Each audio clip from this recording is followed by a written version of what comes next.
Introduction au mystère du Vatican. Le Vatican est un lieu unique au monde, chargé d'une histoire millénaire et imprégné de mystères qui intriguent autant les chercheurs que les curieux.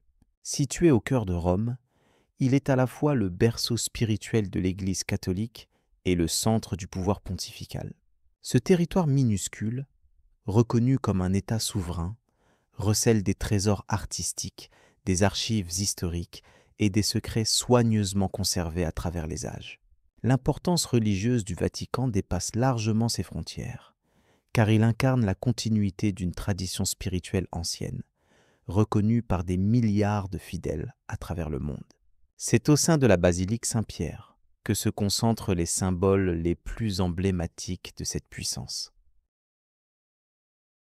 Depuis sa construction, il y a plus de 1500 ans, cet édifice monumental a connu maintes transformations architecturales et artistiques, confiées aux mains des plus grands maîtres, tels que Michel-Ange ou le Bernin.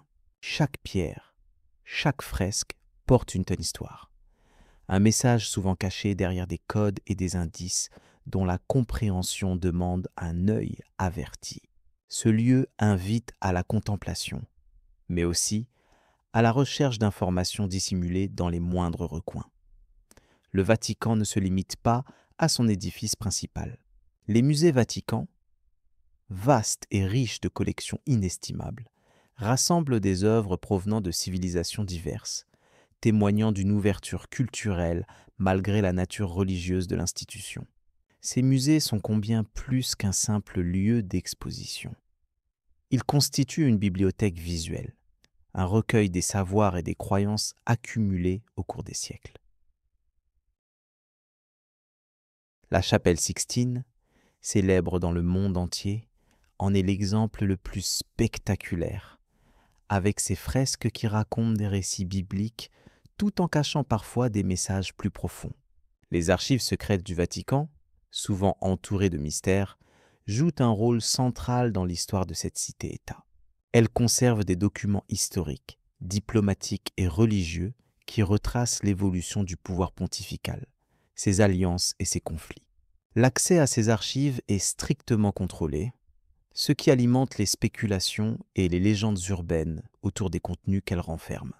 Parmi les documents réputés, certains sont considérés comme potentiellement capables de bouleverser des connaissances établies, tant sur des événements religieux que politiques.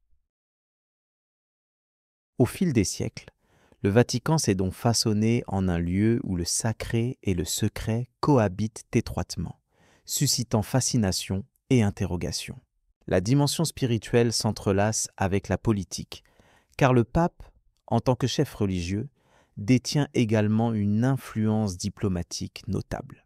Les décisions prises dans cet État, bien que souvent discrètes, ont eu des répercussions importantes sur le plan mondial, notamment lors de rendez-vous historiques où la foi et la diplomatie se sont croisées. Cette dualité confère au Vatican une singularité qui dépasse le cadre d'une simple institution religieuse. Les figures qui y ont vécu ou exercé leur pouvoir ajoutent une autre couche à complexité de ce lieu.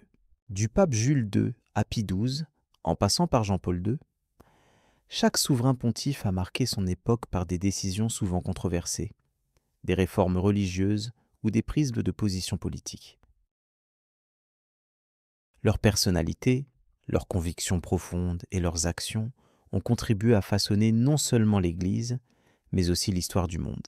La dimension humaine de ces personnages ne s'efface pas malgré le poids des siècles et enrichit la compréhension des mystères du Vatican. Dans ce cadre, plusieurs légendes circulent à propos d'artefacts, de textes occultés ou d'événements ayant échappé à la connaissance publique. Certaines de ces histoires ont été nourries par des récits oraux, des témoignages ponctuels ou des découvertes archéologiques, tandis que d'autres relèvent du domaine de la spéculation. Que l'on parle de la disparition supposée de certains manuscrits importants ou de secrets entourant la chambre du trésor pontifical, chaque mystère offre un nouvel angle d'exploration qui interpelle aussi bien les historiens que les amateurs. D'énigmes. Malgré cette richesse d'informations, beaucoup de zones d'ombre subsistent encore dans la compréhension complète du Vatican.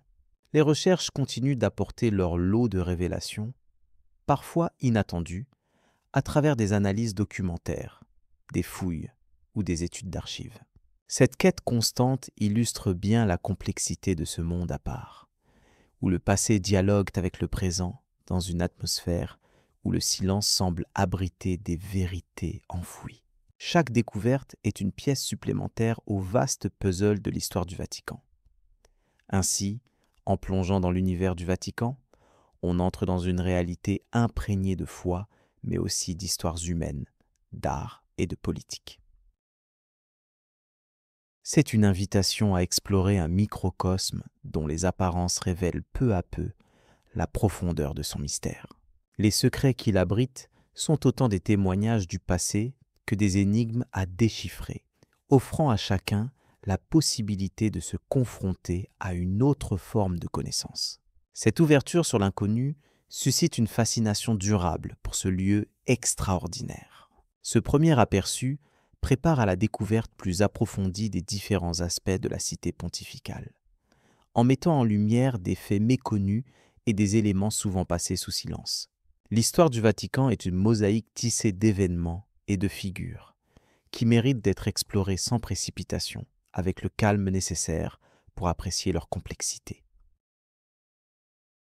La prochaine étape de cette exploration nous conduira plus loin dans les couloirs discrets de cette institution, révélant des histoires inédites qui enrichissent notre compréhension globale.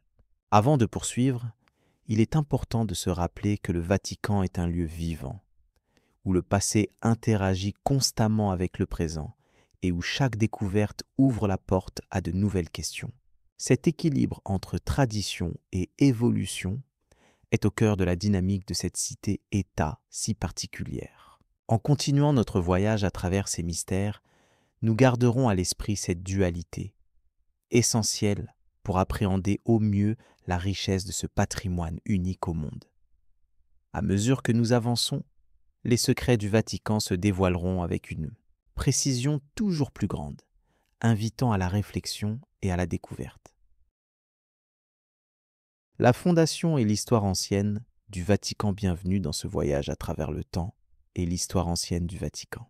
Pour comprendre ce lieu unique, il convient d'abord de remonter aux origines, bien avant qu'il ne devienne le centre spirituel du catholicisme mondial. L'emplacement où s'étend aujourd'hui la cité du Vatican faisait partie de la Rome antique, une cité-État célèbre pour sa puissance politique et militaire. La région appelée Vatican était alors peu peuplée, située sur la rive droite du Tibre, face au grand cirque de Rome. Au tout début, le Vatican était une zone marécageuse, non urbanisée, où se trouvaient des champs et quelques villas romaines. Dans cette région, un lieu marquait déjà l'histoire, le champ du Mars, utilisé pour des exercices militaires et des cérémonies. Cependant, ce site n'avait pas encore de caractère religieux ou sacré. L'arrivée du christianisme apporta progressivement une nouvelle dimension à cette zone, transformant son rôle dans le paysage romain. L'un des éléments les plus importants dans la fondation du Vatican est lié à Saint Pierre, une figure centrale du christianisme. Selon la tradition, Pierre fut martyrisé à Rome sous l'empereur Néron dans les persécutions qui suivirent l'incendie de la ville en l'an 74 de notre ère.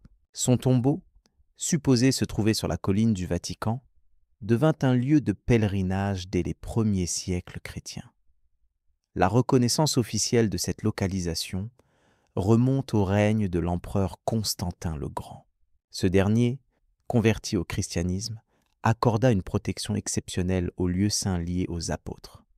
En l'an 313, il fit construire une basilique au-dessus du tombeau de Saint-Pierre.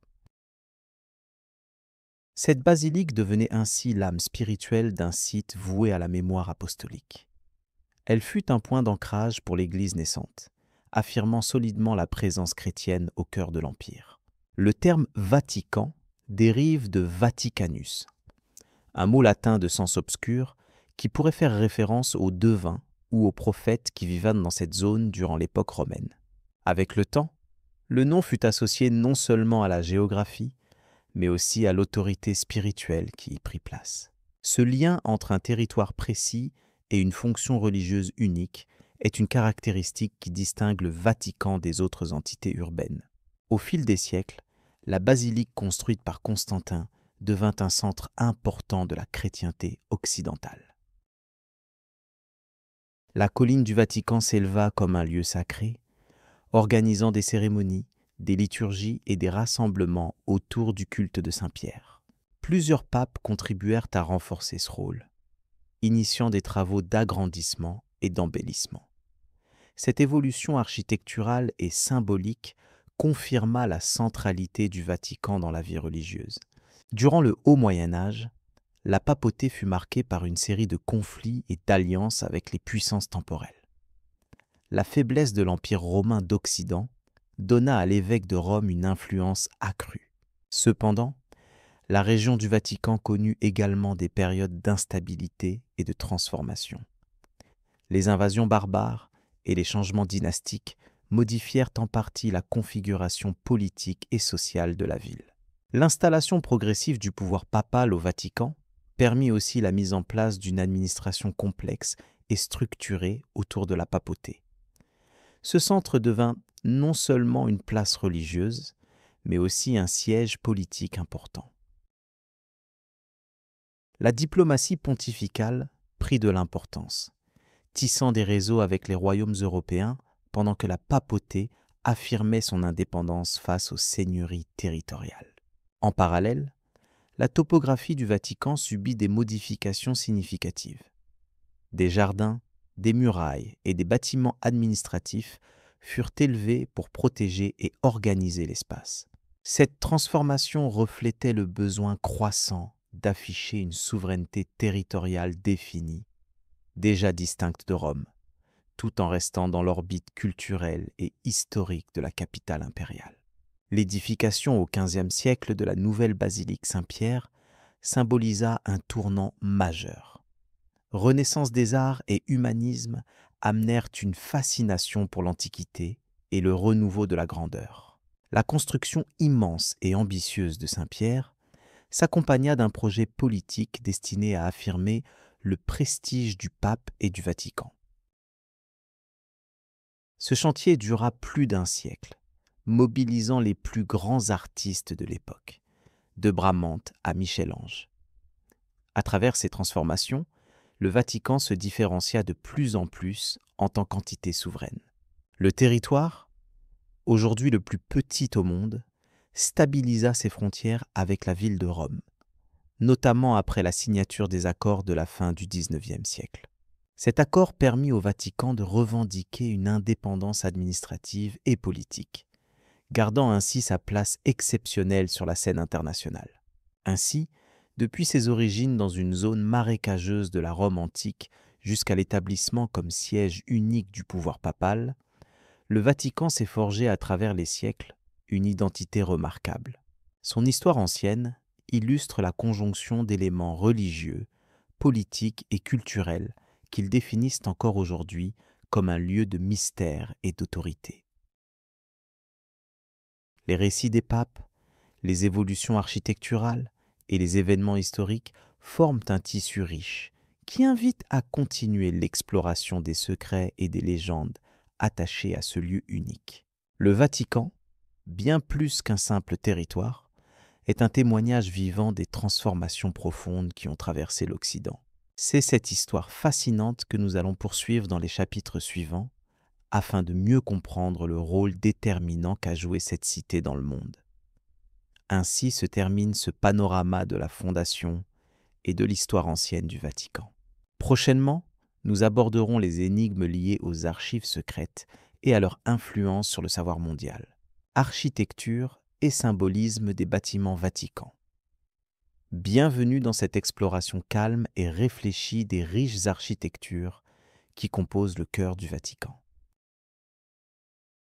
Dès l'abord, la majestueuse basilique Saint-Pierre capte l'attention par son impressionnante taille et sa magnificence solennelle.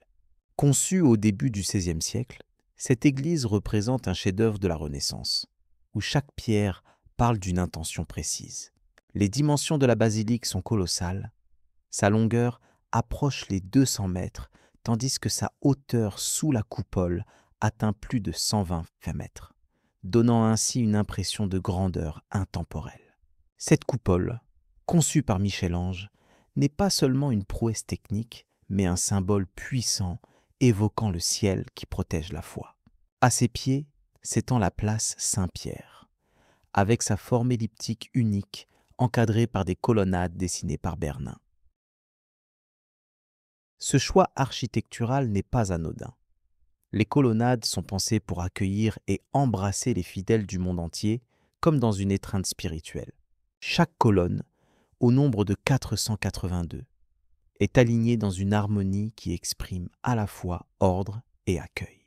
La place est également ponctuée par l'obélisque de Caligula, un vestige antique importé de l'Égypte qui témoigne de la volonté d'inscrire la papauté dans une histoire universelle. Des fontaines, situées de part et d'autre de la place, ajoutent au calme ambiant par le doux murmure de l'eau, évoquant la purification et la vie. À l'intérieur de la basilique, le baldaquin en bronze réalisé par Bernin surplombe l'autel principal avec une majesté discrète. Cet ouvrage fait plus que décorer. Il symbolise la présence divine et l'autorité spirituelle. Les piliers qui soutiennent la coupole sont décorés avec des statues des saints et des papes, illustrant ainsi la continuité de la foi à travers les âges.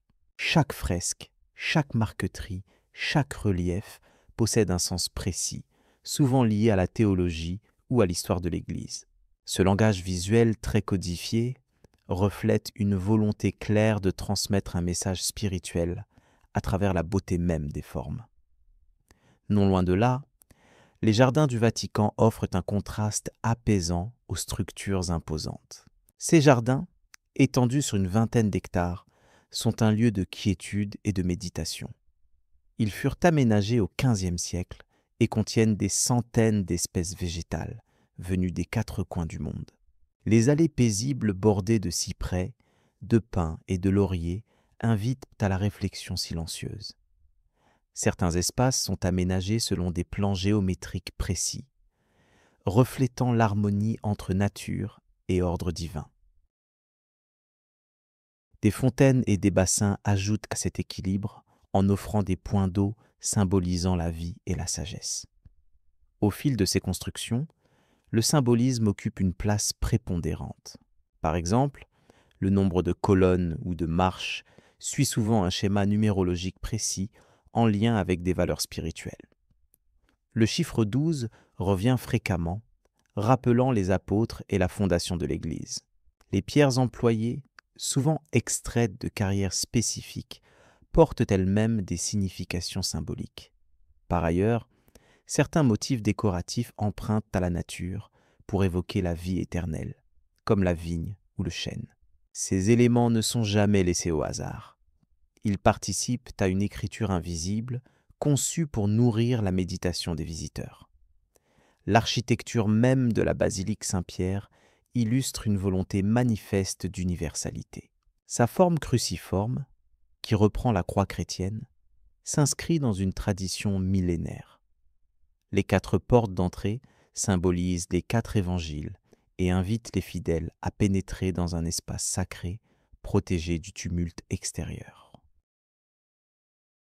Chaque éclat de lumière qui traverse les vitraux est calculé pour souligner certains bas-reliefs ou icônes en fonction du moment de la journée ou de l'année liturgique. Cet agencement subtil fait du bâtiment une véritable symphonie visuelle et spirituelle. Quand on se promène dans les jardins, la chapelle de la Madeleine, petite et discrète, surprend par son architecture simple mais pleine de sens. Dédiée à la pénitence, elle invite au recueillement et offre un espace de silence propice à l'introspection.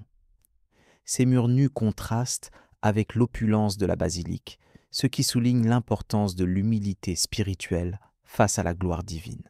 Cette dualité entre majesté et simplicité est un thème récurrent dans l'édifice Vatican, reflétant la tension constructive entre la grandeur de l'Église et la modération prêchée par l'Évangile. Les jardins renferment aussi des sculptures anciennes. Certains rappellent l'histoire fondatrice du christianisme, et d'autres évoquent le baptême ou la résurrection. Ces œuvres d'art, placées en harmonie avec la nature environnante, invitent à une méditation silencieuse. La disposition des allées suit souvent un axe précis, orienté vers les lieux sacrés. Ainsi, chaque pas dans cet espace est une marche symbolique vers un état spirituel élevé.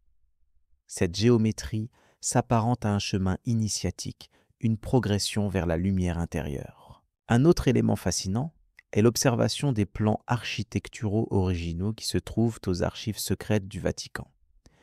Ils révèlent les intentions profondes des architectes et des papes qui ont commandité ces œuvres. Ces documents montrent comment la lumière, la dimension et la disposition des espaces ont été minutieusement pensés pour induire un effet précis sur les visiteurs. Il s'agit d'un dialogue entre l'espace construit et la psychologie humaine, où chaque détail contribue à renforcer le sentiment de sacralité. Le portique de la basilique présente également un aspect symbolique fort. Ses colonnes et arcades forment un écrin protecteur, ouvrant à la fois vers l'extérieur et vers l'intimité du lieu sacré. Les inscriptions gravées en latin rappellent des passages bibliques et des vertus chrétiennes, servant à préparer l'âme avant qu'elle pénètre à l'intérieur. Cette transition spatiale est lourde de sens et fait partie du rituel invisible du pèlerinage. Dans la chapelle Sixtine, à proximité, le plafond peint par Michel-Ange représente une autre facette du symbolisme vatican. Le choix des scènes bibliques, leur organisation et leur style renvoient à une lecture théologique très précise. L'unité de l'œuvre et sa complexité semblent être un écho visuel du message contenu dans les structures voisines. Ainsi, l'art et l'architecture se répondent pour constituer un ensemble compact empreint de spiritualité profonde. Les pierres utilisées pour la construction de ces édifices proviennent de divers endroits d'Italie, ce qui témoigne d'un effort volontaire de rendre le Vatican un microcosme du territoire national. Le marbre blanc de Carrare, notamment, est omniprésent et symbolise la pureté. La qualité exceptionnelle de ces matériaux contribue à la durabilité des bâtiments, mais aussi à leur éclat qui se manifeste différemment selon la lumière naturelle du jour. Ce jeu subtil participe à donner vie aux textures et à renforcer l'expérience sensorielle du visiteur. Des symboles ésotériques ont aussi été intégrés dans certains éléments décoratifs, en particulier dans la sculpture et les mosaïques. Ces signes, parfois difficiles à déchiffrer, ont suscité de nombreuses interprétations au fil des siècles. Leur présence souligne l'importance accordée à une connaissance cachée, réservée à ceux qui cherchent à comprendre en profondeur. Ce dualisme entre accessibilité publique et mystère intériorisé est un des traits caractéristiques du Vatican, où le visible côtoie l'invisible sans rupture. Un autre espace remarquable est la bibliothèque apostolique, où sont conservés des manuscrits rares. Son architecture est pensée pour protéger et mettre en valeur le savoir accumulé au fil des siècles.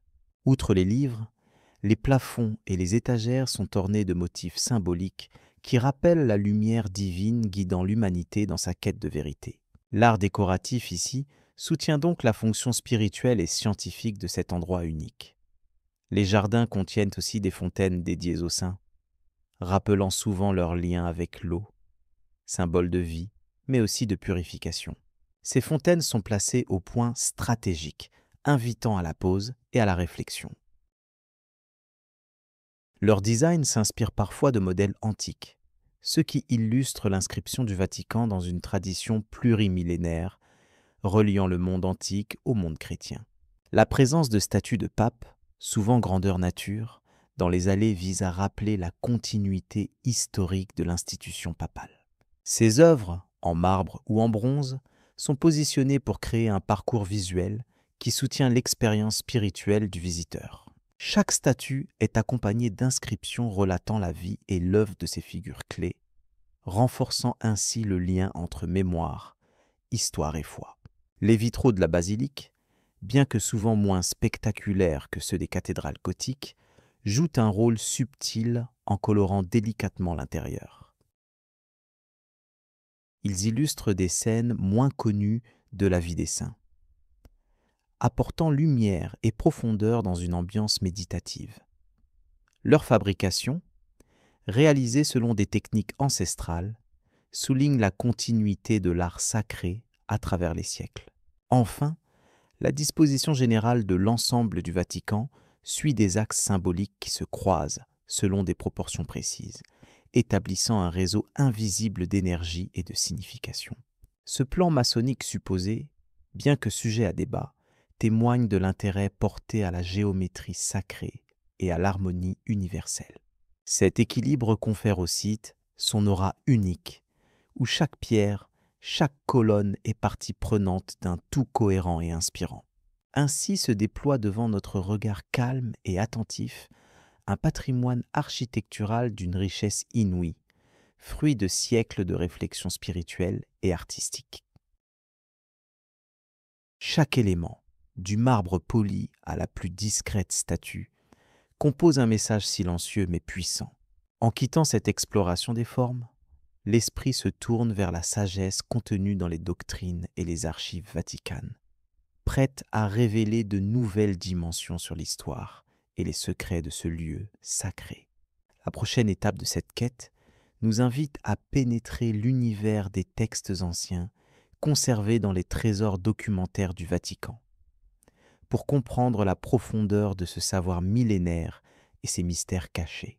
Les archives secrètes du Vatican, l'importance des archives, tient à leur rôle de mémoire institutionnelle de l'Église catholique. Elles retracent l'évolution du catholicisme, la correspondance entre papes, rois et empereurs, ainsi que les rapports avec les différentes nations. Par exemple, on y trouve des lettres papales adressées à Charlemagne, qui fut couronné empereur en l'an 800. Ces documents offrent un panorama précieux sur les relations politiques, diplomatiques et religieuses de l'Europe et au-delà.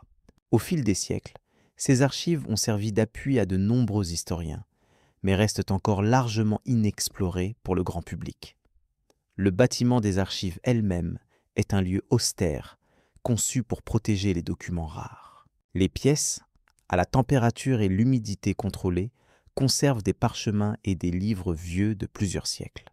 Parmi les manuscrits se trouvent des codex enluminés, des bulles papales, des traités sur la théologie, la philosophie, ainsi que des journaux de bord des missions diplomatiques.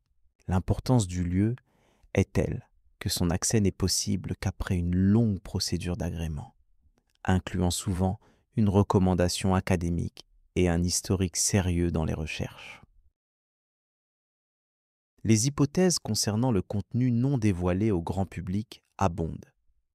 Certains pensent que les archives renferment des documents compromettants relatifs à des événements religieux ou politiques majeurs cachés intentionnellement.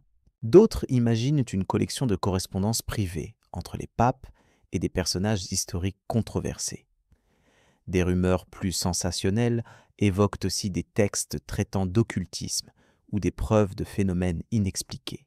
Pourtant, malgré ces spéculations, le Vatican insiste sur le fait que ces archives sont principalement d'ordre historique et administratif.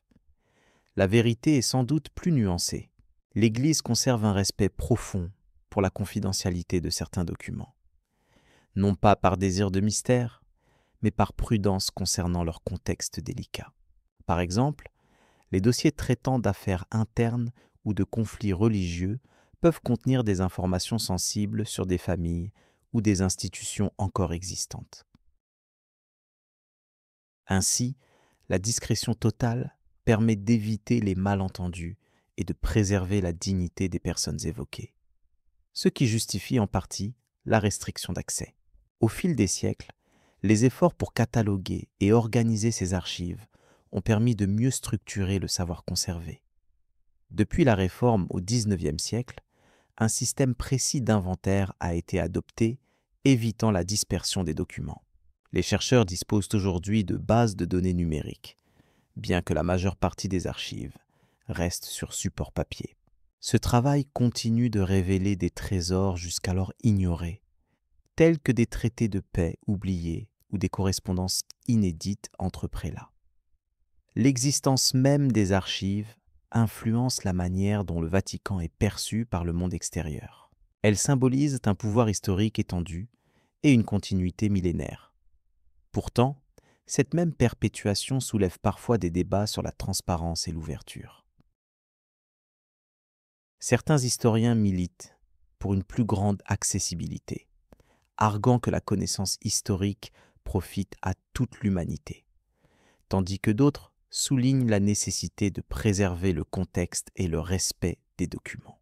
Le rôle crucial des archivistes dans ce milieu est souvent méconnu. Ces professionnels assurent la protection, la conservation et la transmission de ce patrimoine immatériel. Leur travail minutieux comprend la restauration des parchemins abîmés, la retranscription des textes anciens en latin ou en italien médiéval, ainsi que la rédaction de commentaires historiques. Chaque archiviste contribue ainsi à maintenir vivante l'histoire encyclopédique rassemblée dans ce lieu unique. La sécurité autour de ces archives est également un aspect essentiel. Des systèmes sophistiqués assurent la surveillance continue des espaces, garantissant que nul ne puisse soustraire ni endommager les documents. La confiance accordée à ces gardiens du savoir est un élément fondamental pour la pérennité de ces collections séculaires. Par ailleurs, des collaborations internationales existent pour partager certains contenus jugés d'importance universelle, tout en respectant les paramètres de confidentialité. Il convient également de mentionner quelques figures historiques ayant marqué les archives du Vatican. Parmi elles, Angelo Maria Chirini, un érudit du XVIIIe siècle qui joua un rôle notable dans l'organisation des collections bibliographiques. Plus récemment, l'archiviste en chef en poste dans les années 2000 a supervisé la numérisation partielle des archives, rendant possible un accès contrôlé aux documents depuis l'extérieur, tout en garantissant la sécurité du matériel original. L'attrait pour ces archives dépasse ainsi le cadre religieux pour toucher à l'histoire politique, sociale et culturelle mondiale. De nombreux chercheurs en histoire, théologie, diplomatie, mais aussi en sciences sociales, consacrent une partie importante de leur carrière à étudier ces documents. Leur travail contribue à une compréhension plus fine des événements passés, notamment l'influence du Vatican sur les grandes décisions historiques et les évolutions doctrinales de l'Église. Enfin, les archives secrètes du Vatican inspirent encore aujourd'hui la création sous diverses formes, qu'il s'agisse de livres, de documentaires ou d'œuvres de fiction. Elles sont perçues comme un symbole de mystère, mais aussi de savoir préservé, témoignant du dialogue continu entre le passé et le présent. La restriction d'accès n'a pas freiné l'intérêt suscité par ces écrits, qui continuent d'impressionner par leur richesse et leur diversité. Tout cela nous conduit naturellement à explorer plus en détail certains documents sélectionnés, dont les secrets seront dévoilés dans la suite de ce récit. Le rôle des papes dans la conservation des mystères. Depuis des siècles, le Vatican constitue une institution à la fois spirituelle et politique d'une influence considérable. Au cœur de cette entité, les papes jouent un rôle fondamental dans la conservation et la gestion des secrets qui entourent non seulement la foi catholique, mais aussi les vastes domaines du savoir historique, politique et culturel. Leur position unique leur permet de contrôler la transmission d'informations sensibles, choisissant ce qui doit être révélé au public et ce qui reste sous scellé pour préserver l'ordre ecclésiastique et parfois la stabilité mondiale. Cette fonction révèle une part essentielle de leur pouvoir, souvent méconnue hors des murs du Vatican. Historiquement, le pouvoir des papes ne se limitait pas à une autorité religieuse. Dès le Moyen Âge, le pontife détenait également une influence politique majeure, capable d'orchestrer des alliances entre royaumes et même de lancer des croisades. Cette double casquette explique pourquoi ils ont tenu à garder confidentiels certains documents, considérant que la divulgation prématurée pouvait compromettre des négociations délicates ou des équilibres géopolitiques. Ainsi, la conservation des mystères vaticans c'est souvent accompagné d'une stricte politique de secret, marquée par la centralisation de l'information au sein de la curie romaine. Le rôle des papes dans la protection des archives secrètes illustre parfaitement cette fonction. La bibliothèque apostolique et les archives secrètes vaticanes contiennent des manuscrits remontant à plusieurs siècles, voire millénaires. Ces documents sont soumis à une prudente gestion, accessibles uniquement à certains chercheurs qui doivent justifier d'un intérêt scientifique rigoureux. De nombreux documents restent inexplorés par le grand public et leur contenu fait parfois l'objet de théories variées. Le contrôle papal sur ces archives garantit non seulement leur préservation matérielle, mais aussi une filtre quant à la diffusion des connaissances qu'elles abritent. Au-delà du politique et du documentaire, l'autorité papale s'exerce également dans la sphère culturelle et doctrinale. Le Vatican, en tant que gardien des dogmes, décide quels enseignements et quelles traditions doivent être mis en avant ou au contraire tenus discrets. Ce pouvoir de sélection influe profondément sur la mémoire collective des fidèles et sur la manière dont l'histoire religieuse est perçue. Les papes élaborent ainsi un récit contrôlé, cohérent avec la mission qu'ils s'attribuent, celle de guider l'Église universelle tout en protégeant la pureté de sa vocation.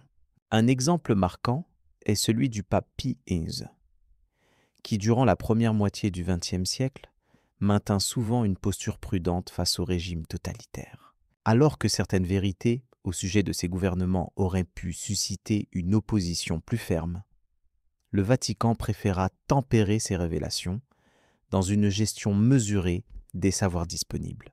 Ce choix politique permit de conserver des relations diplomatiques cruciales, mais suscita aussi des controverses postérieures. Ces décisions illustrent bien la complexité du rôle papal, oscillant sans cesse entre lumière et discrétion. Au fil des décennies, d'autres papes ont adopté des approches variées quant à la transparence. Jean XXIII, par exemple, initia des réformes qui firent bouger les lignes dans l'ouverture des archives. Sa volonté de promouvoir un aggiornamento, une mise à jour de l'Église, se traduisit par une certaine libéralisation, facilitant l'accès à des documents et à des connaissances auparavant verrouillées. Néanmoins, même ces évolutions restèrent limitées et contrôlées, témoignant de la prudence inhérente à cet équilibre entre divulgation et protection. Les relations diplomatiques entretenues par le Saint-Siège illustrent elles aussi cette gestion complexe des secrets. À travers son rôle d'observateur permanent aux Nations Unies et d'acteur dans les relations internationales, le pape détient une autorité morale importante. Les informations recueillies et partagées lors de ces échanges diplomatiques exigent souvent une discrétion absolue, empêchant la propagation publique de certains faits. Cela souligne que la fonction papale combine à la fois des composantes spirituelles et stratégiques, ancrées dans une réalité où le secret devient parfois un outil de paix. L'aspect religieux ne peut être dissocié de ce pouvoir sur les connaissances. Certaines révélations théologiques ou documents conciliaires sont conservés dans un cadre très strict, dévoilés seulement aux experts ou aux instances supérieures de l'Église. Ce contrôle permet non seulement d'assurer l'intégrité de la doctrine, mais aussi de protéger la communauté de toute confusion ou interprétation erronée. La hiérarchie ecclésiastique, guidée par le pape, agit ici comme un régulateur du savoir sacré, filtrant ce qui peut être exposé à la fois populaire. Il est également crucial de mentionner l'influence culturelle des papes dans la conservation des mystères du Vatican. En commanditant des œuvres d'art, en protégeant des monuments ou en conservant des reliques, ils participent à une transmission matérielle et symbolique de leur héritage. Chaque décision relative à ces trésors artistiques sert aussi à maintenir vivant un legs historique, en perpétuant une identité collective. Le secret entourant certains objets ou rituels, souvent enveloppés d'un voile de mystère, participe ainsi à cette préservation culturelle. L'archivage systématique mis en place au Vatican reflète une volonté constante de préserver l'intégrité historique. Les documents sont classés avec minutie, parfois accompagnés de restrictions d'accès qui peuvent durer plusieurs décennies, voire siècles. Cette patience dans la divulgation résulte d'un calcul soigneux, visant à ce que les informations soient comprises dans leur contexte historique et théologique, afin d'éviter des interprétations anachroniques ou erronées. Le pape et ses conseillers orchestrent donc une gestion temporelle des savoirs, où le temps agit comme une clé. En outre, les papes ont parfois joué le rôle de médiateurs dans des conflits internes à l'Église, utilisant des archives secrètes comme levier d'influence. Leur connaissance approfondie des affaires ecclésiastiques leur permet de résoudre ou apaiser des tensions sans exposer publiquement des dissensions qui pourraient affaiblir l'institution. Cette gestion interne des secrets témoigne d'une gouvernance complexe où la confidentialité devient un élément de stabilité. Chaque décision s'inscrit dans un souci de préservation de l'autorité papale.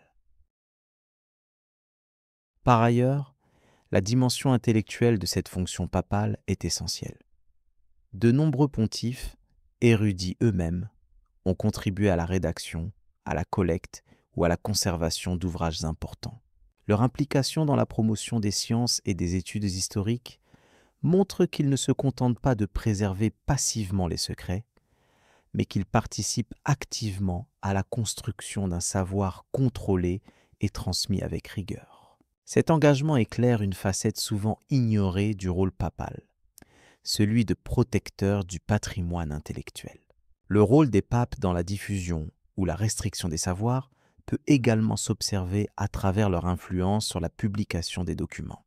Certains écrits sont publiés sous leur autorité après une longue période de vérification et de révision, garantissant ainsi leur conformité aux exigences doctrinales.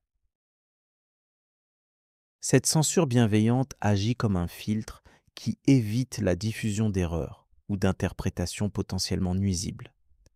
Le pape apparaît ici comme un gardien scrupuleux du message spirituel et historique délivré.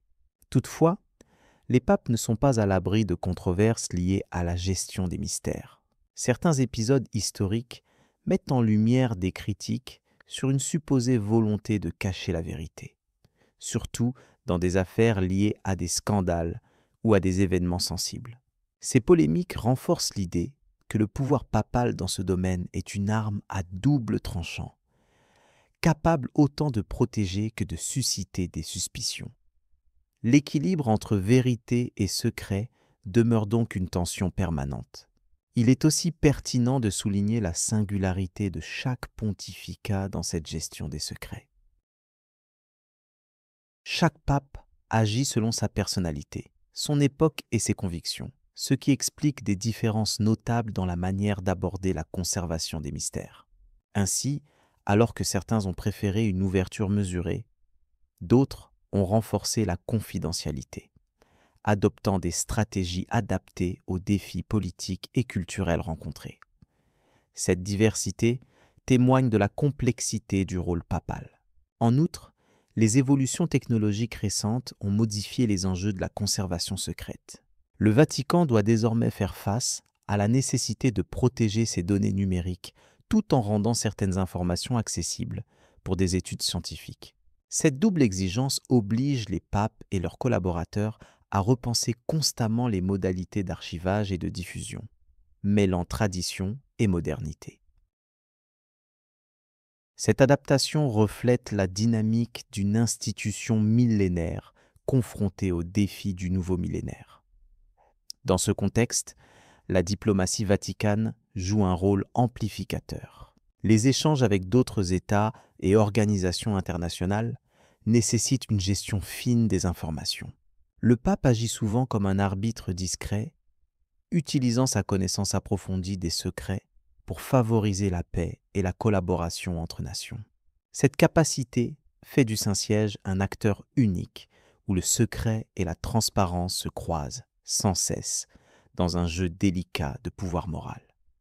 Enfin, la spiritualité elle-même sert de cadre à cette gestion des mystères. Pour les papes, le secret n'est pas seulement un instrument politique, il est aussi lié à la dimension sacrée des révélations. La transmission du message divin suppose une certaine retenue, accordant un espace mystique à ce qui ne peut être divulgué pleinement. Le pape devient ainsi un pont entre le visible et l'invisible, entre la connaissance humaine et le mystère divin, incarnant la responsabilité de protéger ce fragile équilibre. Au terme de cette analyse, il apparaît clairement que le rôle des papes dans la conservation des mystères vaticans est multiple et profondément ancré dans l'histoire et la mission de l'Église. Leur gestion des secrets représente une puissance discrète qui influence tant la sphère politique que la sphère spirituelle, tout en marquant le paysage culturel mondial. Cette fonction complexe, oscillant entre divulgation et retenue, constitue un pilier incontournable du Vatican, préparant le terrain à des révélations qui, toujours, arriveront en leur temps. Plongeons maintenant dans la prochaine exploration. Les sociétés secrètes et leur influence possible. Les sociétés secrètes ont longtemps été associées au Vatican, alimentant un imaginaire complexe autour de leur influence réelle sur les décisions pontificales. Parmi les groupes les plus cités figure la célèbre Société des Jésuites, fondée au XVIe siècle par Ignace de Loyola. Bien que reconnue officiellement comme ordre religieux, cette congrégation a souvent été soupçonnée d'agir en coulisses, cherchant à orienter les politiques ecclésiastiques à travers une structure hiérarchique rigoureuse et une éducation élitiste. D'autres sociétés moins connues, mais tout aussi énigmatiques, sont évoquées par les chercheurs et les théoriciens. Les Illuminati, fondés au XVIIIe siècle en Bavière, sont souvent mentionnés en lien avec le Vatican.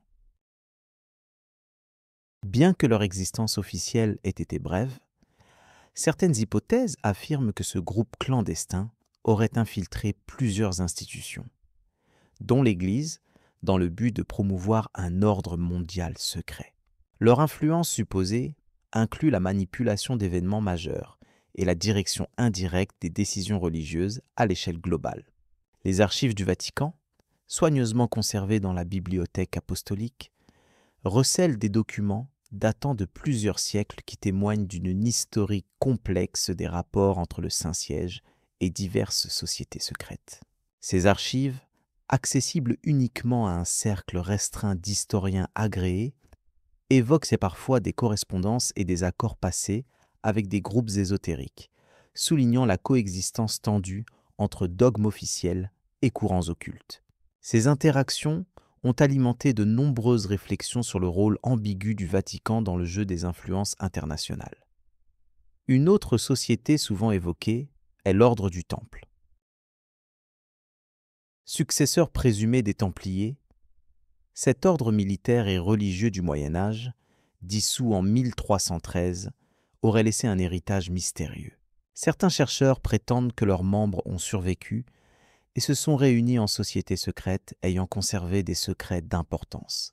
Selon ces théories, ces groupes auraient tissé des liens secrets avec le Vatican, jouant un rôle dans la conservation de connaissances interdites par l'Église officielle, comme certains textes apocryphes ou savoirs mystiques oubliés.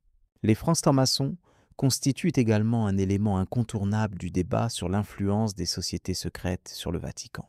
Malgré une opposition historique marquée entre l'Église catholique et la franc-maçonnerie, plusieurs accusations ont circulé à propos d'infiltration maçonnique dans les sphères ecclésiastiques.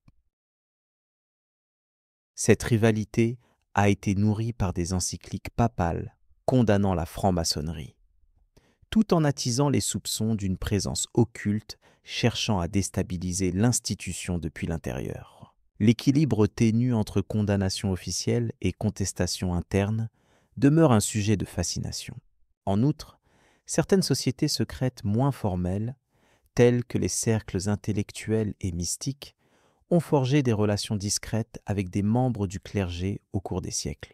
Par exemple, le groupe connu sous le nom de Rosicruciens a inspiré des débats portant sur la convergence entre spiritualité chrétienne et connaissances ésotériques. Ces cercles, souvent formés de philosophes, scientifiques et religieux, ont été perçus comme des tentatives d'élargir la compréhension du divin par des voies non conventionnelles, suscitant à la fois intérêt et méfiance dans le Vatican. Historiquement, la création de la Congrégation pour la doctrine de la foi, ancienne Sainte Inquisition, vise notamment à surveiller et réprimer les influences jugées hérétiques ou problématiques au sein du catholicisme. Cet organisme a ainsi joué un rôle clé dans la gestion des contacts avec des groupes ésotériques et a contribué à maintenir une ligne doctrinale stricte. Toutefois, il arrive que les archives montrent des négociations délicates avec certains groupes, ce qui suggère que la confrontation n'était pas toujours frontale, mais pouvait passer par des voies diplomatiques discrètes. Les légendes urbaines persistent autour de la soi-disant Chambre des secrets du Vatican, un lieu supposé abriter des artefacts occultes et des documents confidentiels relatifs aux sociétés secrètes. Ce mythe alimente l'idée d'une connaissance cachée que le Saint-Siège détiendrait, renforçant l'aura mystérieuse du Vatican dans l'imaginaire collectif. Bien que cette chambre soit davantage une construction fictionnelle qu'une réalité attestée, elle symbolise le sentiment d'un pouvoir invisible guidant les grandes orientations du catholicisme.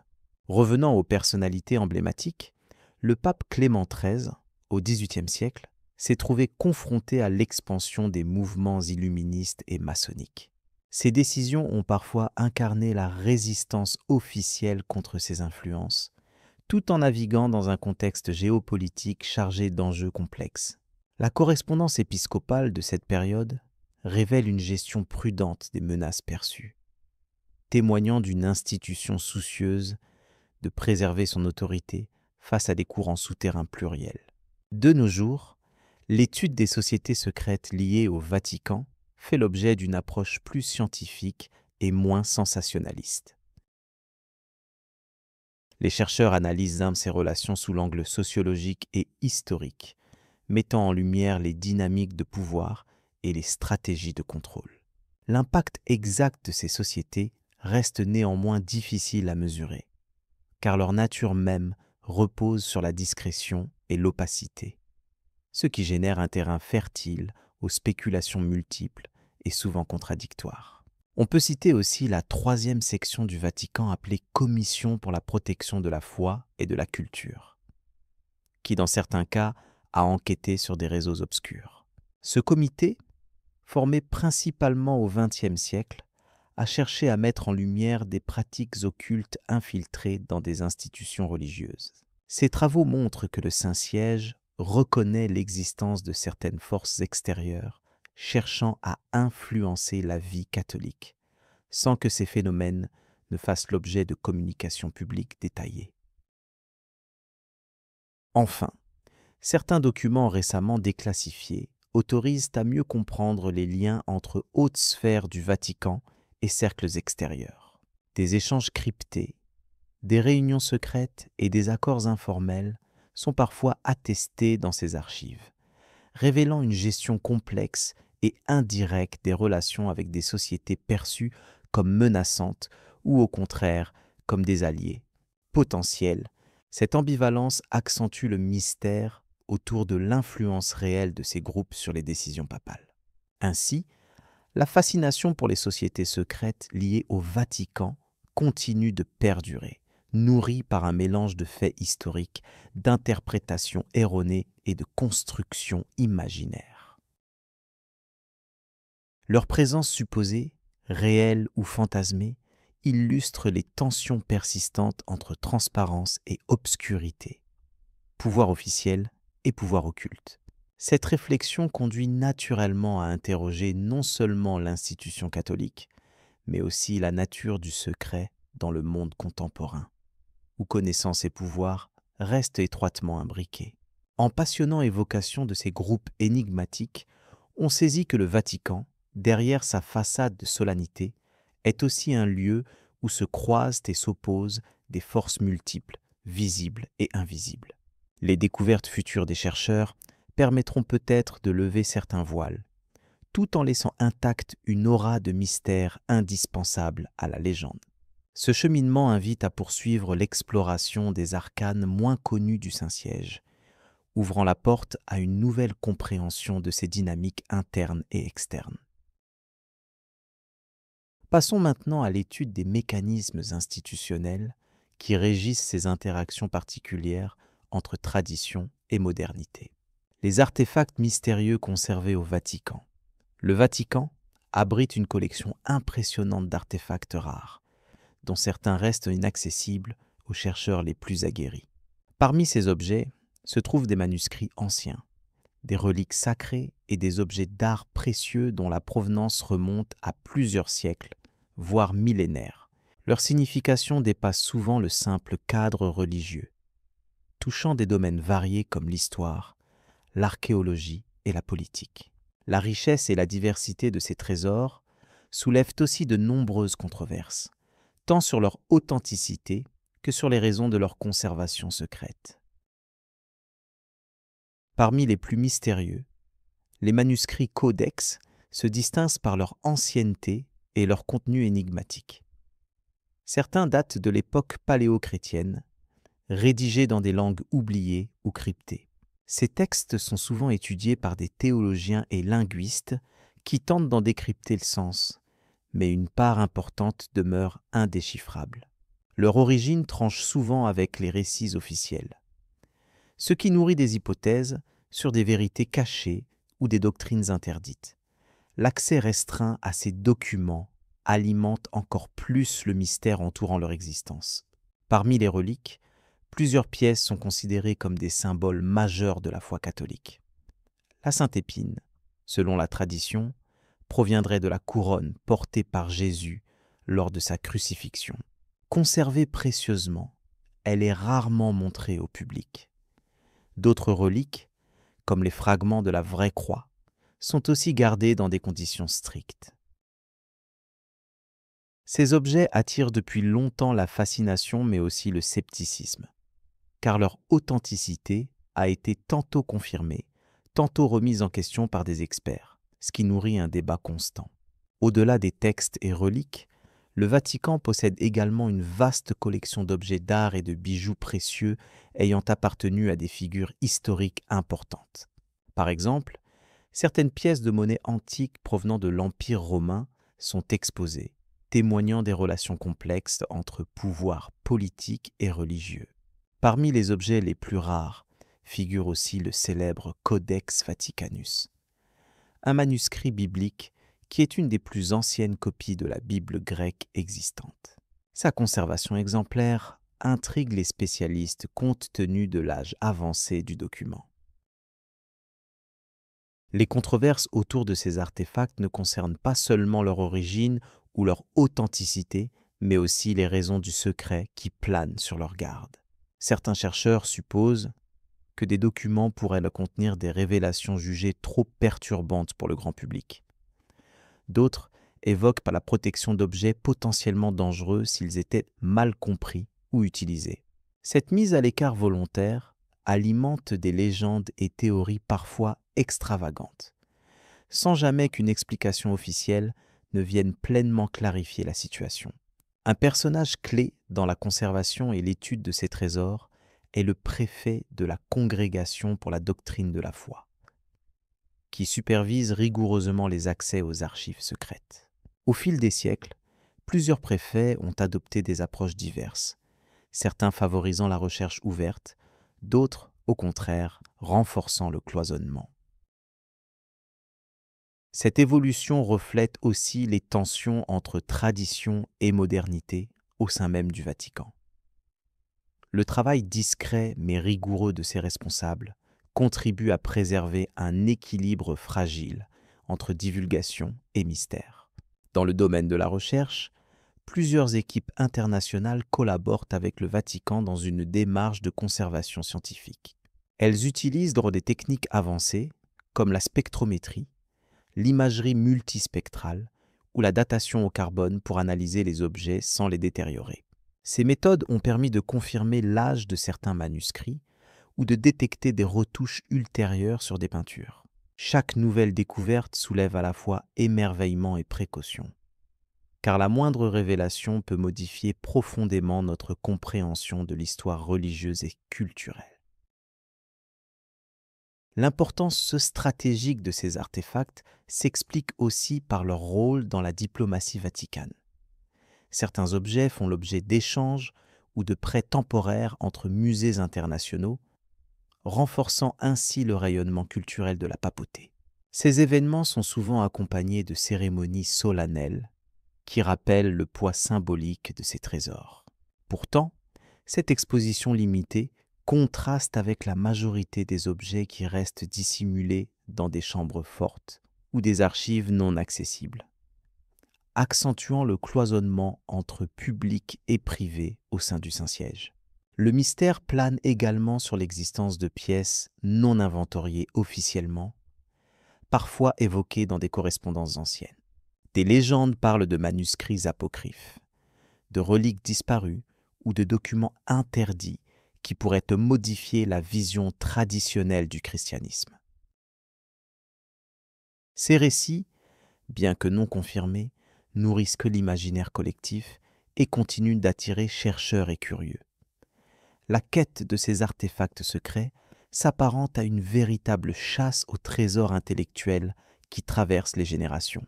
Le poids historique de ces objets est également lié à leur influence indirecte sur des événements majeurs.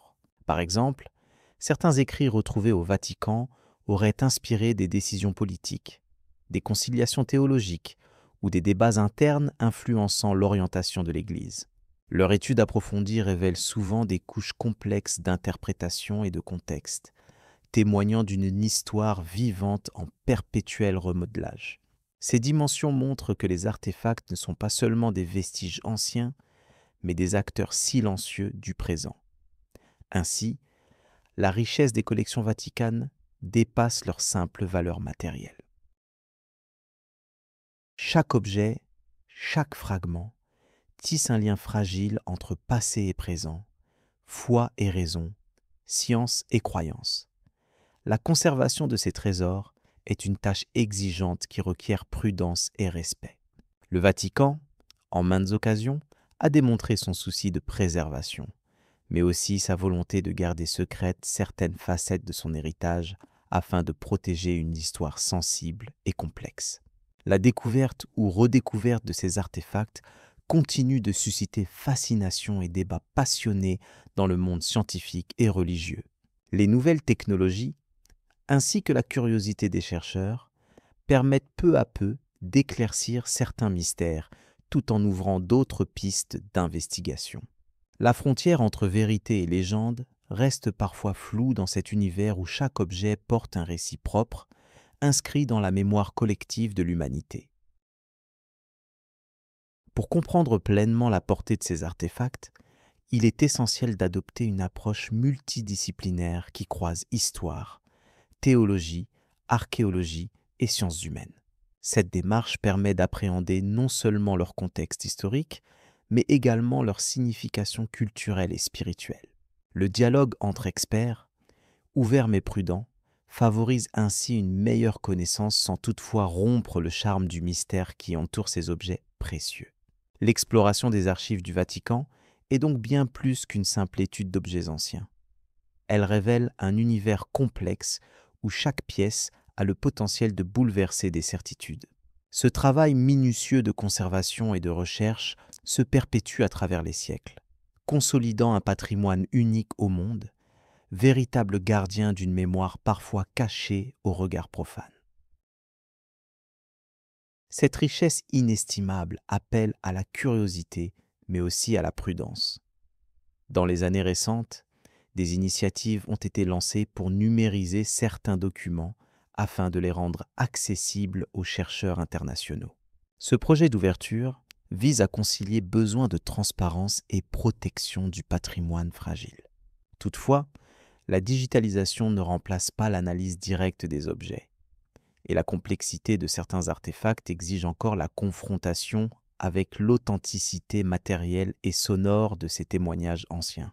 Le rôle des conservateurs s'avère dès lors fondamental dans la mise en valeur de ces trésors. Leur expertise technique, alliée à une connaissance approfondie des contextes historiques, permet de garantir la pérennité et l'intégrité des objets. Ces gardiens du temps sont souvent les interlocuteurs privilégiés des chercheurs, qui souhaitent étudier ces pièces en détail, confrontant savoir traditionnel et innovation scientifique pour enrichir sans cesse la compréhension globale. Dans cet esprit, l'étude des artefacts du Vatican ne peut être limitée à un simple inventaire. Elle engage une réflexion sur la mémoire collective, la transmission culturelle et les limites du savoir. Ce questionnement ouvre des perspectives passionnantes sur la manière dont l'histoire est conservée, réinterprétée et parfois remodelée au fil des découvertes. Le Vatican, en tant que dépositaire unique, occupe ainsi une place singulière dans ce dialogue entre passé et présent. Nous pouvons ainsi avancer vers la prochaine partie de ce récit, où seront explorées les archives secrètes du Vatican. Véritable coffre-fort de connaissances restées longtemps invisibles. Ces documents, souvent perçus comme le cœur même du mystère vaticanesque, offrent un éclairage inédit sur des épisodes méconnus ou méconnus de l'histoire religieuse et mondiale. Ce prochain chapitre nous emmènera un peu plus loin dans la compréhension de ce que recèle réellement la cité éternelle. Les rituels et traditions peu connus. Un des rituels les plus singuliers est celui appelé la bénédiction des forces chrétiennes, qui a lieu chaque année lorsque le pape bénit de manière spécifique des représentants des diverses branches militaires, italiens. Cette cérémonie se déroule dans la basilique Saint-Pierre et proclame la protection divine sur ceux qui œuvrent pour la paix. Ses origines remontent au Moyen Âge, quand l'Église cherchait à sanctifier la guerre juste. Les officiers présents reçoivent une plume d'aigle, symbole de noblesse et de vigueur, marquant ainsi leur engagement à défendre la justice sous l'égide religieuse. Par ailleurs, les chasses de hauts trésors spirituels, élaborées depuis plusieurs siècles, constituent une autre facette peu connue de la vie vaticane. Il s'agit d'une série d'énigmes et d'épreuves intellectuelles destinées à former certains ecclésiastiques à discerner la vérité à travers les Écritures et l'histoire de l'Église. Ces jeux s'appuient sur la connaissance approfondie des textes sacrés, mais aussi sur la maîtrise des langues anciennes comme le latin, le grec ou l'araméen. Ce rituel d'initiation, bien que discret, est hautement symbolique car il représente la quête spirituelle de l'homme vers la lumière. De même, le Vatican conserve un rituel lié à la purification des lieux avant la célébration de certains événements importants. Il s'agit d'un mélange de prières, d'encensement et de gestes symboliques qui s'exercent dans les salles les plus sacrées. Cette pratique remonte à des usages issus du judaïsme ancien, intégrés au fil des siècles dans le cadre chrétien. Le but de cette purification est d'effacer tout esprit impur ou toute influence négative avant d'accueillir la présence divine. Ce rite, quoique discret, témoigne de la volonté profonde du Vatican de sanctifier chaque espace où se manifeste la foi. Un autre aspect méconnu concerne les jours dédiés aux anges gardiens dans le calendrier liturgique du Vatican. Chaque année, une célébration spécifique honore ces entités spirituelles, avec une attention particulière portée aux cierges allumés en leur honneur dans les chapelles dédiées. Ces flammes symbolisent la lumière divine guidant les croyants à travers leurs épreuves. L'origine de cette tradition s'enracine dans des textes patristiques indiquant le rôle protecteur des anges. Cette célébration, discrète mais constante, s'inscrit dans la dynamique d'intercession propre à la spiritualité catholique. Un rituel encore plus secret est la cérémonie dite de la veille des cloches. Elle se tient la veille d'importantes fêtes religieuses, lorsque les sonneurs du Vatican participent à une veillée silencieuse par laquelle ils préparent symboliquement les cloches à annoncer la joie ou la pénitence aux fidèles. Ce rite, transmis oralement depuis plusieurs générations, reflète la sacralité attribuée aux instruments sonores dans la liturgie. Son déroulement, empreint de sobriété et de recueillement, illustre l'harmonie entre la musique sacrée et la dimension spirituelle. Par ailleurs, dans la catégorie des pratiques peu visibles, les cérémonies d'ordination des membres de la garde suisse sont marquées par des rites anciens, où le symbolisme militaire se mêle à la dimension sainte. Par exemple, la remise de l'épée, gravée de versets bibliques, est accompagnée d'une prière solennelle demandée par le pape lui-même.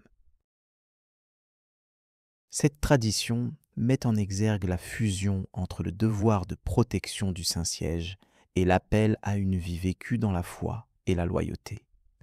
Chaque nouvelle recrue s'engage ainsi dans un chemin spirituel autant que militaire.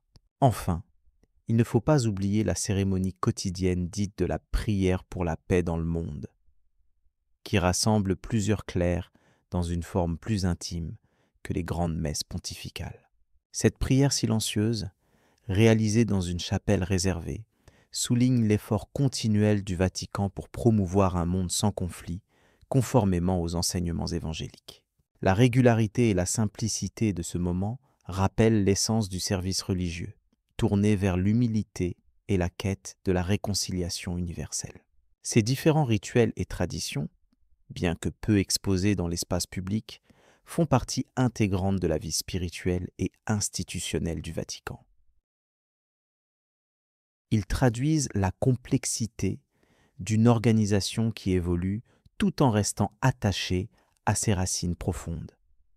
Chaque geste, chaque rite conserve un sens précis, un message transmis de génération en génération. Ces éléments contribuent à la richesse du patrimoine catholique et à la compréhension de la manière dont la foi se manifeste concrètement au sein du plus petit État du monde.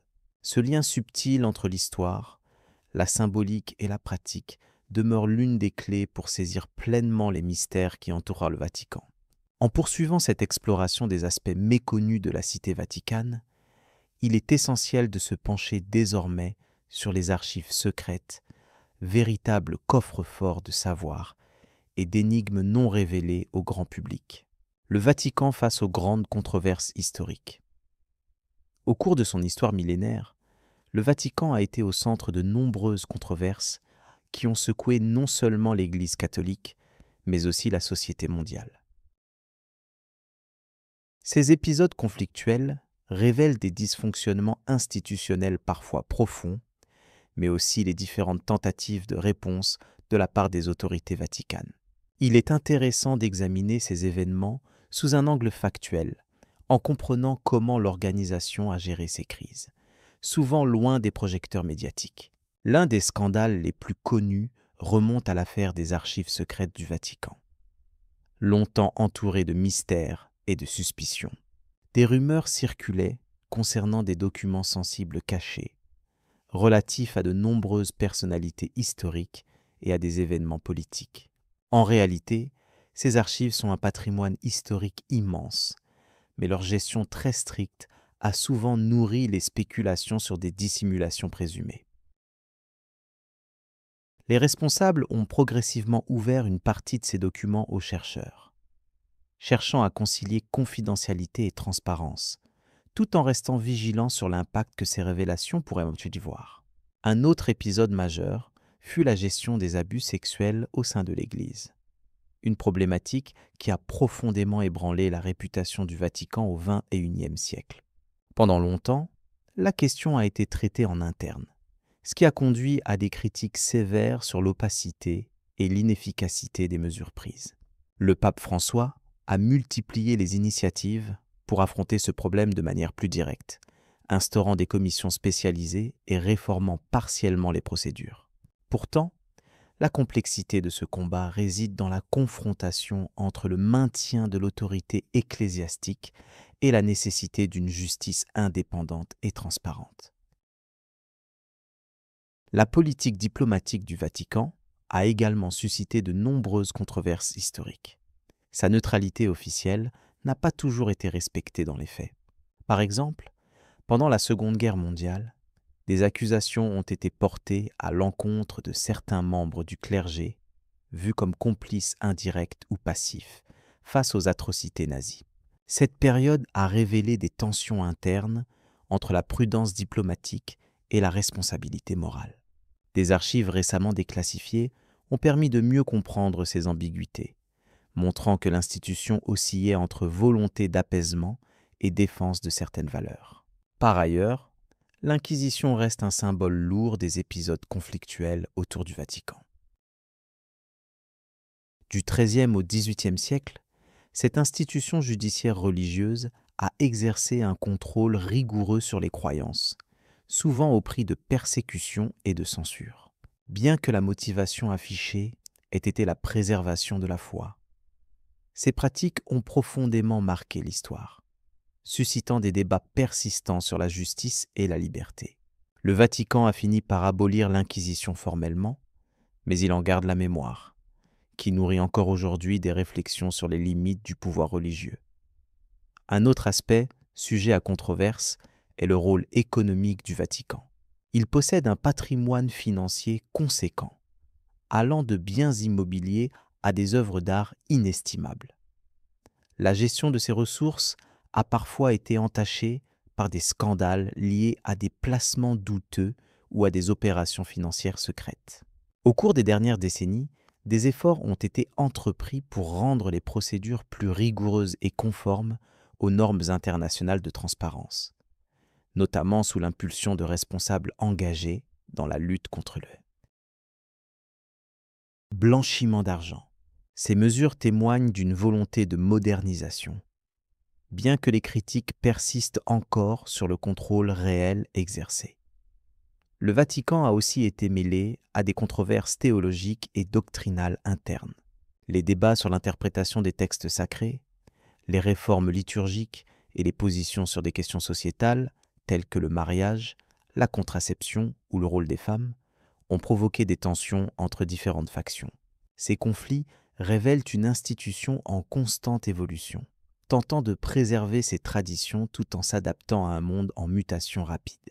La gestion de ces désaccords internes a souvent été discrète, mais elle est cruciale pour comprendre la dynamique actuelle du Saint-Siège. Sur le plan culturel, le Vatican a été critiqué pour son conservatisme face aux avancées scientifiques et sociales. Des figures célèbres, comme Galilée, ont connu le rejet de leurs idées par l'institution ecclésiastique, ce qui a alimenté pendant longtemps une image de résistance au progrès.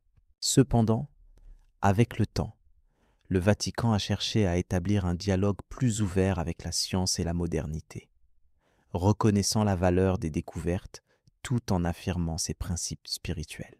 Ce positionnement nuancé tend à apaiser certaines critiques tout en maintenant une identité propre. Les relations entre le Vatican et les États ont aussi connu des épisodes controversés.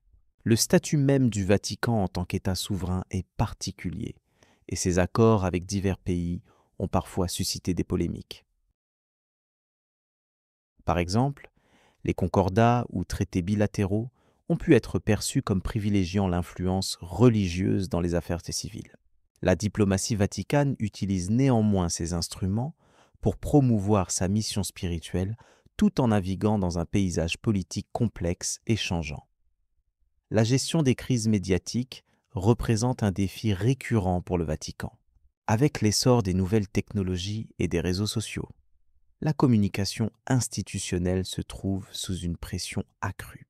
Le Vatican s'efforce d'adopter des stratégies adaptées, cherchant à répondre aux polémiques sans alimenter les polarisations. Cela demande un équilibre délicat entre transparence et discrétion, entre engagement public et protection de l'image sacrée. L'efficacité de ces actions varie selon les contextes et les personnalités impliquées. Enfin, il est important de souligner que malgré ces controverses, le Vatican conserve une influence considérable dans le monde. Son rôle religieux, moral et diplomatique dépasse largement ses dimensions territoriales. Les épisodes conflictuels révèlent les limites humaines de toute institution, mais aussi sa capacité à évoluer et à se réformer. Le chemin parcouru montre une organisation aux prises avec ses contradictions, cherchant à préserver sa mission tout en s'adaptant aux exigences d'une époque en perpétuel changement. Ces réflexions sur les différents scandales et dysfonctionnements historiques fournissent une image nuancée du Vatican. Elles incitent à comprendre l'institution dans toute sa complexité, loin des caricatures ou des jugements simplistes. Cette perspective aide à mieux saisir les enjeux auxquels elle est confrontée aujourd'hui et les efforts entrepris pour aborder les défis futurs. À mesure que l'on avance dans cette exploration, il devient évident que chaque controverse ouvre une fenêtre sur la transformation de cette entité singulière. Les prochaines investigations permettront d'approfondir les mécanismes internes et les stratégies mises en place pour gérer les crises, offrant ainsi un éclairage complémentaire sur les mystères du Vatican. Les mythes et légendes populaires sur le Vatican, la fascination autour du Vatican est ancienne, enracinée dans son histoire, son rôle spirituel et ses mystères. Cet État minuscule, siège de l'Église catholique, a suscité de nombreuses légendes qui mêlent faits, interprétation et imagination. Parmi les récits populaires, certains évoquent des passages secrets sous la basilique Saint-Pierre, d'autres des trésors inestimables cachés depuis des siècles. Ces croyances, souvent amplifiées par des écrivains ou des visiteurs curieux, participent à l'aura mystérieuse du Vatican.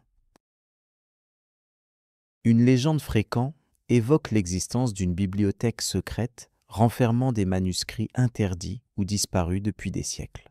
Malgré l'existence des archives vaticanes, strictement protégées et accessibles à un cercle très restreint d'érudits, aucune preuve concrète d'une collection occulte n'a jamais été présentée.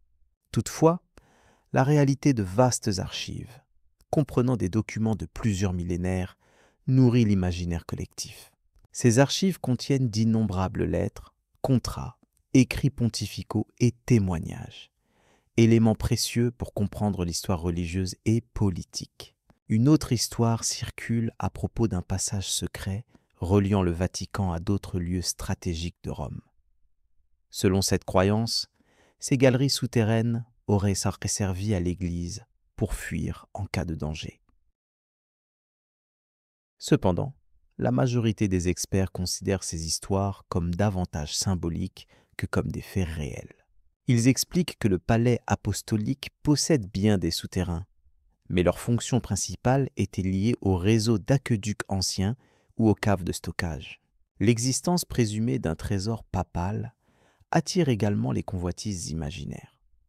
Ce trésor serait composé d'objets sacrés, d'œuvres d'art inestimables et de reliques précieuses.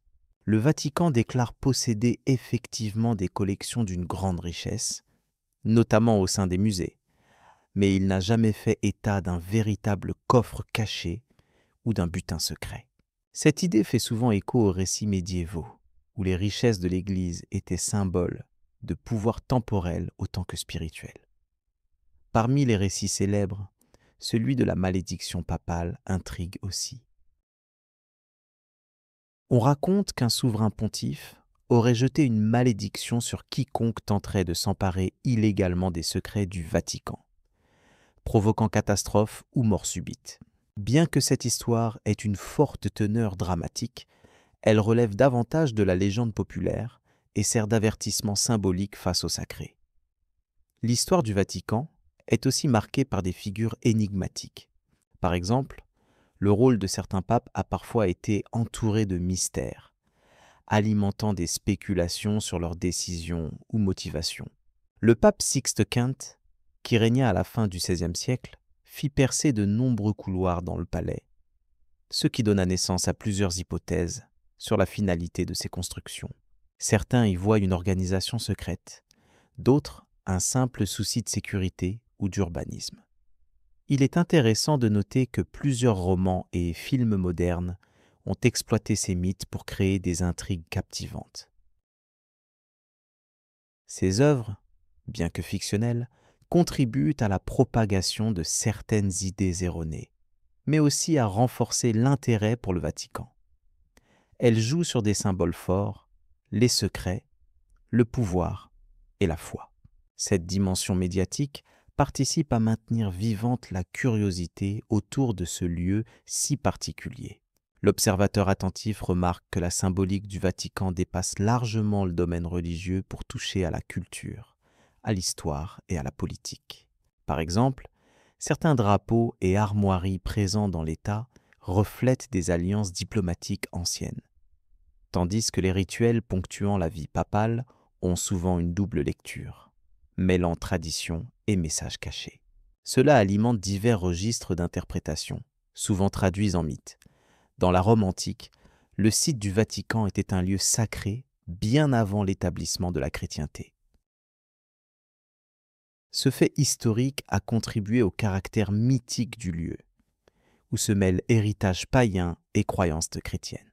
Les premiers chrétiens, persécutés sous certains empereurs, choisirent cet emplacement pour l'enterrement de Saint-Pierre, fondant une symbolique forte qui traverse les siècles. De nombreuses personnes suggèrent également que le Vatican détient des documents ou artefacts témoignant de vérités cachées relatives à l'histoire de l'humanité, aux origines du christianisme ou à la fin des temps. Ces théories, souvent mentionnées dans les milieux ésotériques, restent sans fondement historique solide, mais continuent d'alimenter le folklore religieux. Elles révèlent le besoin humain d'expliquer l'inexpliqué à travers un prisme mystique. À mesure que l'on se plonge dans ces histoires, il apparaît essentiel de distinguer ce qui relève de la vraie histoire de l'Église et ce qui appartient au domaine de la légende. Les faits avérés montrent un Vatican fortement imprégné d'histoire, doté d'un patrimoine artistique et culturel immense. Ce patrimoine est accessible au public à travers les musées, les archives et les visites, offrant une vraie profondeur et beauté au-delà des récits fantastiques. Certains mythes peuvent également être liés à des événements historiques troublants, comme la controverse autour de certains pontifes accusés parfois de manipulation ou de conspiration. L'histoire de l'Église est complexe et plusieurs documents révèlent des tensions internes ou des conflits avec des puissances extérieures, ce qui a pu nourrir des récits plus dramatiques que la réalité. Les croyances populaires liées au Vatican prennent parfois la forme de superstitions ou de signes interprétés dans le contexte religieux.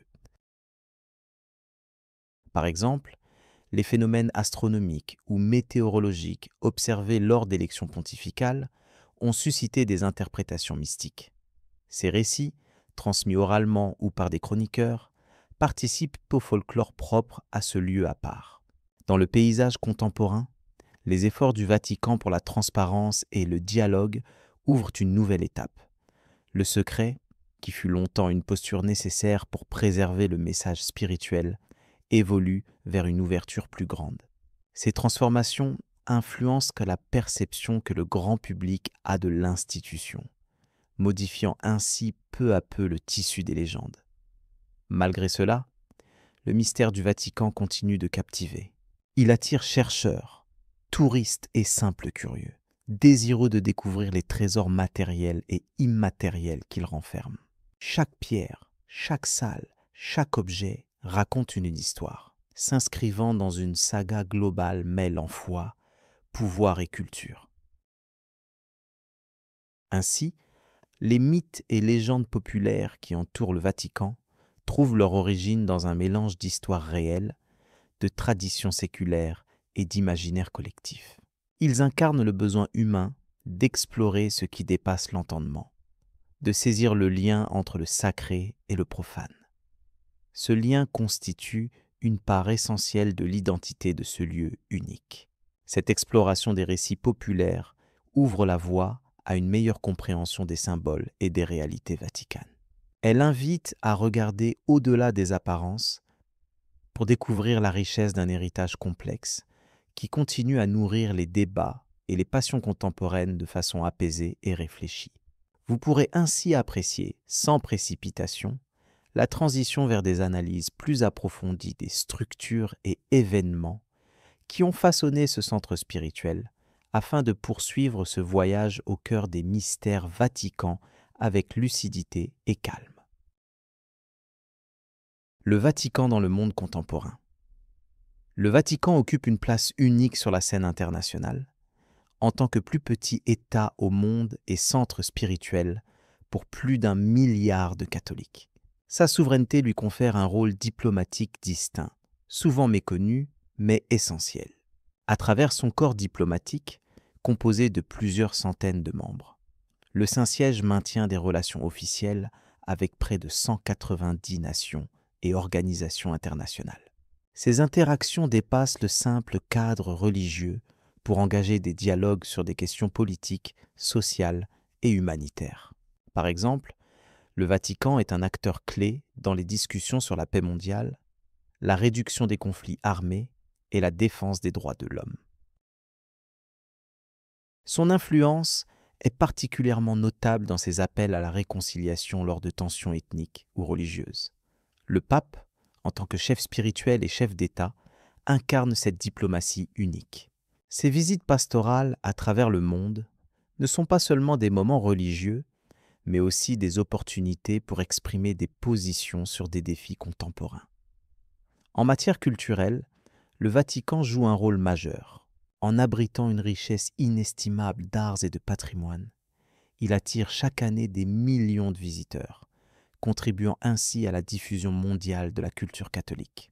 Cette exposition constante de l'art, de l'histoire et des traditions religieuses participe à façonner la perception du catholicisme dans la modernité.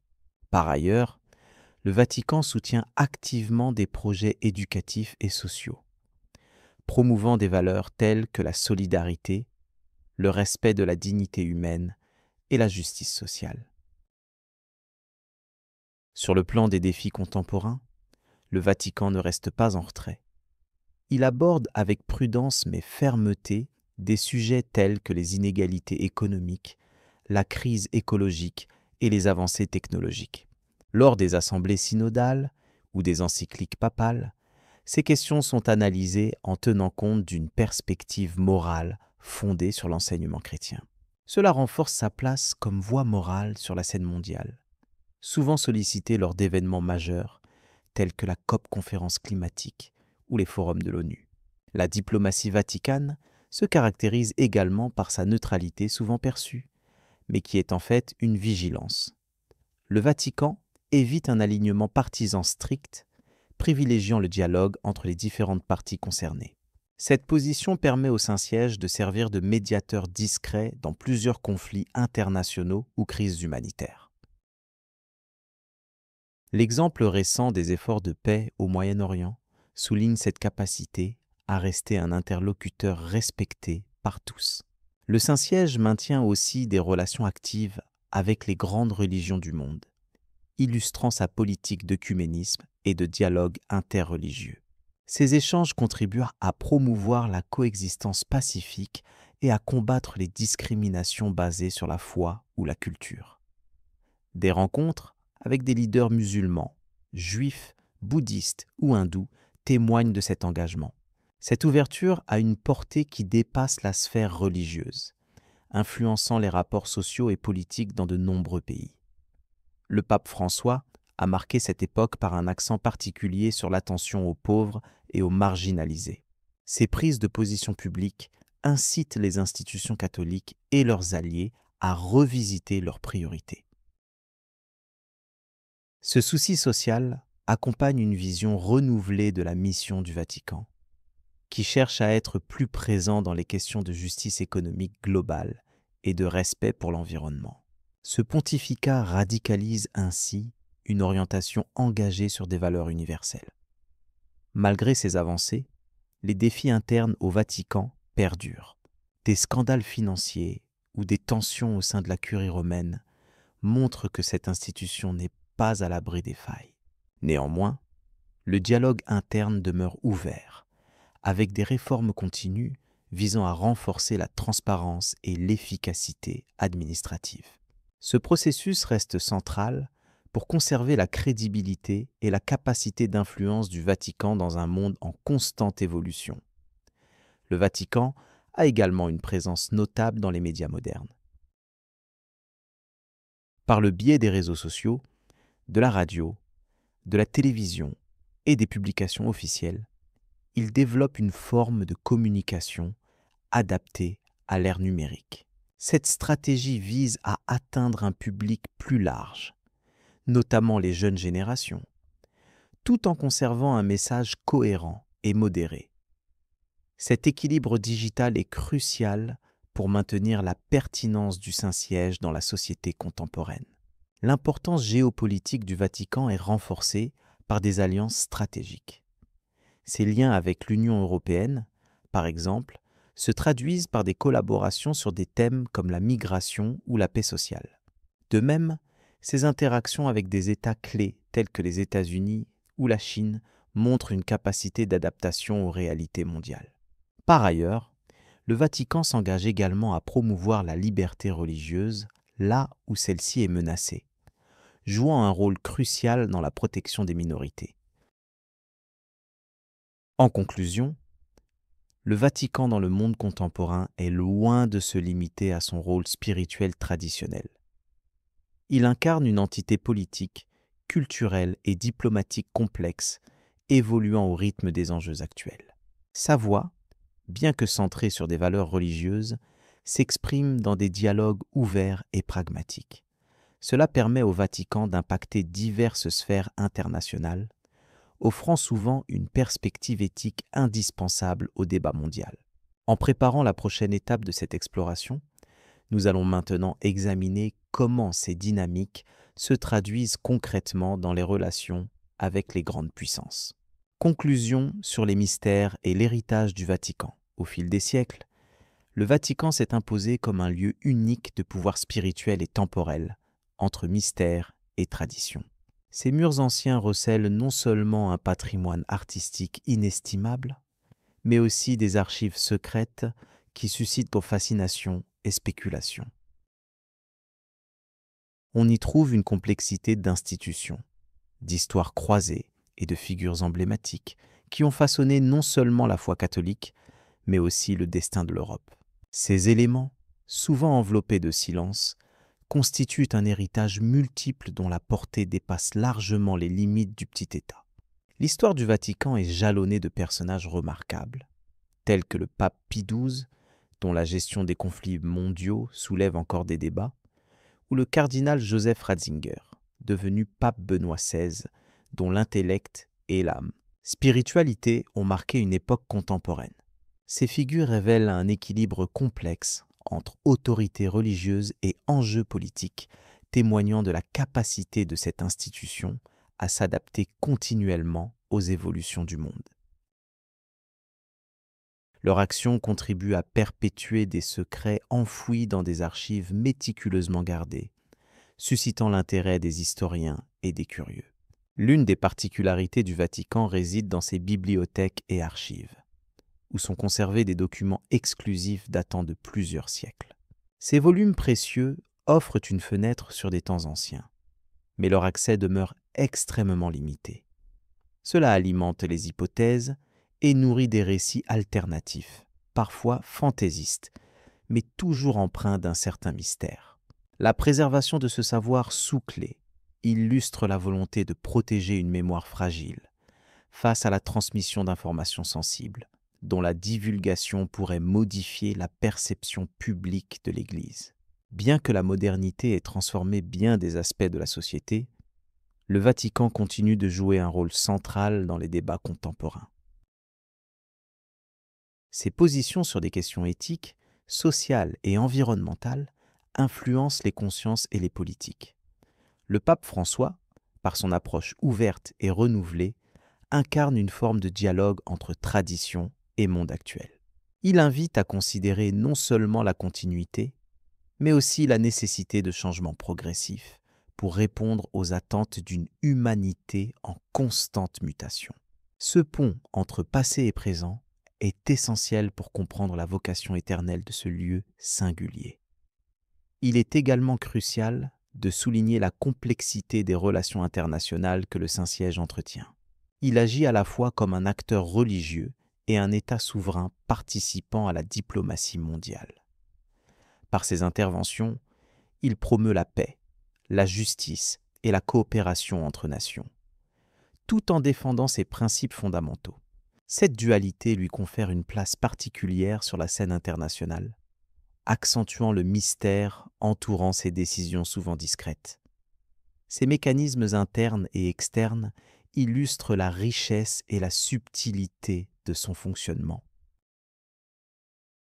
Le patrimoine artistique et architectural du Vatican, de la basilique Saint-Pierre aux fresques de la chapelle Sixtine, reflète une autre dimension de son influence. Ces œuvres ne sont pas uniquement des trésors esthétiques, mais aussi des témoignages tangibles des époques qu'elles traversent. Elles incarnent une spiritualité visuelle accessible à tous, tout en restant un sujet d'étude pour des chercheurs cherchant à décrypter leur symbolique profonde. Le soin avec lequel ces créations sont conservées atteste du respect porté à cette mémoire culturelle unique. En parallèle, le Vatican s'inscrit dans une dynamique culturelle vivante, organisant des événements, des expositions et des publications, contribuant ainsi à un dialogue constant avec le monde extérieur. Cette ouverture mesurée, combinée à une discrétion historique, représente un équilibre délicat. Elle montre que malgré son mystère, le Vatican n'est pas isolé, mais bel et bien connecté aux enjeux globaux et aux aspirations humaines contemporaines. Il demeure un espace de réflexion, de recherche et de rencontre entre passé et avenir. Le maintien des mystères du Vatican repose aussi sur la dimension spirituelle de son essence. La foi, au cœur de cette institution, guide ses actions et oriente son message. Ce lien profond avec le divin confère une certaine sacralité à ses secrets et justifie en partie leur confidentialité. Il installe une atmosphère particulière où la croyance côtoie la raison et où chaque découverte soulève de nouvelles questions. Cette tension entre l'invisible et le tangible alimente continuellement l'imaginaire collectif autour de ce lieu emblématique. Dans l'ensemble, il apparaît que les secrets du Vatican ne se limitent pas à des histoires cachées ou à des documents dissimulés. Ils s'enracinent dans une tradition millénaire, croisant des dimensions théologiques, culturelles, politiques et humaines. Ce riche tissu contribue à la grandeur et à la complexité d'une institution qui traverse les âges sans jamais perdre son identité. Il invite à une contemplation calme et respectueuse, où la curiosité cohabite avec l'humilité face à l'inconnu. Cette réflexion sur le Vatican appelle à considérer son rôle non seulement comme un gardien du passé, mais aussi comme un acteur dynamique dans le présent. La perpétuation des secrets ne signifie pas enfermement, mais plutôt une gestion attentive d'un héritage précieux. À chaque époque, les clés sont transmises avec prudence, permettant d'équilibrer ouverture et discrétion. Ce processus met en lumière une sagesse profonde, visant à préserver la pérennité et la stabilité de cette institution millénaire. Ainsi, le Vatican n'est pas seulement un lieu de mystère, mais aussi un symbole vivant d'une histoire en perpétuelle écriture. Il incarne une mémoire collective, un patrimoine spirituel et culturel, ainsi qu'un engagement envers des valeurs universelles. Ces multiples visions coexistent et rendent à cet état si singulier, suscitant l'intérêt continu et le respect de millions de personnes à travers le monde. C'est cette permanence dans le changement qui caractérise son influence durable. Enfin, alors que l'on observe ce panorama, il convient de garder à l'esprit que le Vatican reste un espace intense de questionnement. Chaque réponse soulève de nouvelles interrogations, témoignant de la richesse infinie de son mystère. Cette dynamique invite à prolonger la découverte avec un esprit ouvert, curieux et réfléchi. Le voyage à travers les secrets du Vatican se poursuit, toujours à la croisée de l'histoire et de la modernité, prêt à livrer d'autres facettes de son énigme fascinante.